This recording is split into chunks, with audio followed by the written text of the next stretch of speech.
And welcome back to This Week. Time now to get the views of our media and political expert, State Senator Thelma Harper, Democrat from Nashville, and syndicated conservative talk show host Steve Gill. Welcome, guys. Thank you. Busy week. And, very good day to be alive and to be involved in the political process. Haven't seen such discussion in a while on an issue, maybe since the income tax, as this guns in restaurant and bars bill that the governor vetoed yesterday with a host of political or police officials behind him. I guess the question is, the veto should not stand. The Republicans have the votes, but this has really began a conversation, and it hasn't galvanized much. Those opposed are still opposed. Those for it are still for it. I think one of the things that people are going to start to really look at is how safe are employees in these kind of employment situations.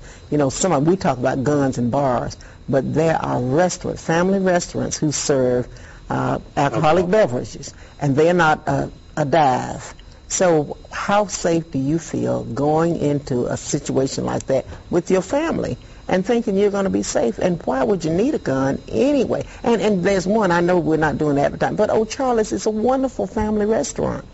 Why do you need to go in and try to have a decent meal when there are guns just floating around everywhere? And everybody has a right to, those who've met the test have a right to have a gun. It isn't just everybody can go in with a gun. If you have been tested, if you've been through the confirmation process, you've been through the background check, why should the fact that I'm eating a burger at O'Charley's and somebody 3 tables over is having an alcoholic drink affect whether I can carry my weapon there when I'm licensed to carry it on the street?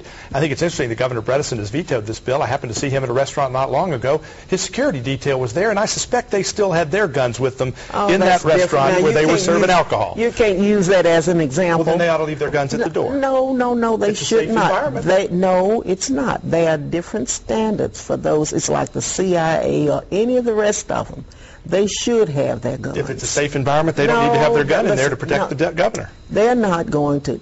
If you brush against them or brush against their girlfriend or look at their girlfriend or their wife the wrong way, they're not going to pull out. And neither have, and they do not drink, and they do not drink. Of the gun carry permit, have people been shooting people up who get brushed against in a restaurant or anywhere else. The Second Amendment states that you have the right to bear arms. That's exactly right. Those who favor the Second Amendment say that that right is infinite. You can carry an arm anywhere. And then there are others who say there are policies. Logical restrictions. Is this not a logical restriction? There are policies that your legislative arm of government should institute so that we can't use the CIA and the FBI because they do not drink on the job. Well, and it's illegal for anybody to drink while possessing a weapon in the bar. If they get caught, they'll be prosecuted. It'll be a violation of the law. Who's going to babysit? Who tests them at the door? Each other in restaurants and bars now. That's what I know, and that's why you need the police, someone who knows how to use a gun, is not going to shoot up the place. Can you imagine you, Steve? Can you imagine you and someone angers you or someone starts shooting and you pull yours out and start shooting? You know, you're going to kill Here's a bunch the problem, of... though. In Binghamton, New York, police arrived 2 minutes after that shooting occurred, but they sat outside for an hour. The people inside, because they weren't armed, couldn't protect themselves from somebody else. That's the real issue. In Memphis, Tennessee, you have 2 shootings just recently for people who had gone through the testing and had been approved. They had carry permits.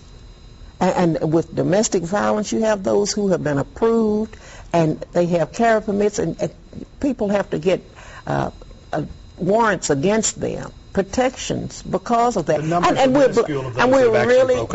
We're really blowing it out of proportion. I think it's just as legal as anything else to get your permit and carry your gun. But you know, there's some places that should be off limits, and I hope those businesses carry it into a Sonic, which doesn't serve alcohol, but not be able to carry it into a Charlie's if I'm not going to be drinking either place. But I don't know why you need to carry it in Sonics unless you're a police officer. Well, then what you're saying is that the carry permit shouldn't. You just opposed the carry permit. You're just using the restaurant as an example to I do not. I've utilized the carry permit. I went through everything that you were supposed to go to. I think you should have the right to get a carry permit if you meet all of the rules. There's nothing wrong with that. If you're going to excuse the governor to have his carry detail with him in a restaurant where they serve alcohol, what about Andrea Conti when she runs through the park with the guy carrying the gun with her? How come he can carry a gun to protect her in a park and I can't carry a gun to protect myself? Talk about the experience that Andrea Conti has had. Have you ever had anybody grab you, pull you in a car and try to beat the socks off? Why should every citizen be able to protect themselves? The next issue is going to be guns in parks. It's on his desk. Will he veto that? Will he let this one go? I don't know that if you talk about state parks, because on that bill, that the president just recently signed. They snuck in the guns in state parks in there. So, but just think about it. We need to be realistic about it. And I think what we've done, we've got into a fever pitch about it. Both of those bills, parks and the guns in bars and restaurants, restaurant and bar owners can post no guns allowed. That's right. State governments or local governments can say no guns allowed in metro parks. So there are outs. Just like you can with the whole cigarette smoking issues as well. You can declare your restaurant a smoking place. You can declare it not. But you better be protecting the folks in your restaurant if you post it, and don't allow them to protect themselves. When somebody gets hurt in that place, you better step up. And this isn't a Republican-Democrat issue. I'd point out as well that these bills both passed by major majorities, with Republicans having only a slight majority in the House and the Senate, and not really even in the House. It passed with major votes from the Democrats. This was a bipartisan bill, and we ought to respect the bipartisan. Senator Jackson has filed the motion to override. I guess the question is, for anybody who... Democrat Senator Jackson. For anyone who... Democrat Senator Jackson is the one who brought the bill. He's the one who brought the bill. And anyone has had the right to bring the bill, I think, if they felt that it was so necessary that everybody packs, everybody who will clear the rules that they could pack a gun. But, you know, it's more to it. It's more to living in the state of Tennessee than packing guns. I mean, there are other things that we need to focus on. I think the legislature's been focusing on it. I just think it's important to note this is a bipartisan, overwhelmingly passed. And the reason it's going to pass over the veto is because in Tennessee you only need a simple majority to overturn a governor's veto, and I think they'll have the vote. Does it give anyone an out? Those who may have been on the fence, so once it passed, they got on board. Does this give them an out to say, maybe I pull back now? Maybe that's the way that the override doesn't happen. You may lose a couple of votes, and Thelma probably has a better judge of the exact No, numbers. I don't, because I've not asked anyone. I've not lobbied it one way or the other. I think this is one where you vote your conscience.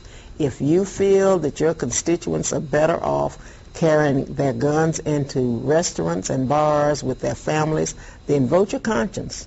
I did not feel that way, so I voted against it. And having voted yes, do you think you'll see anybody now vote no? If their conscience said yes the first time, why would the governors? It depends on what their constituents tell them.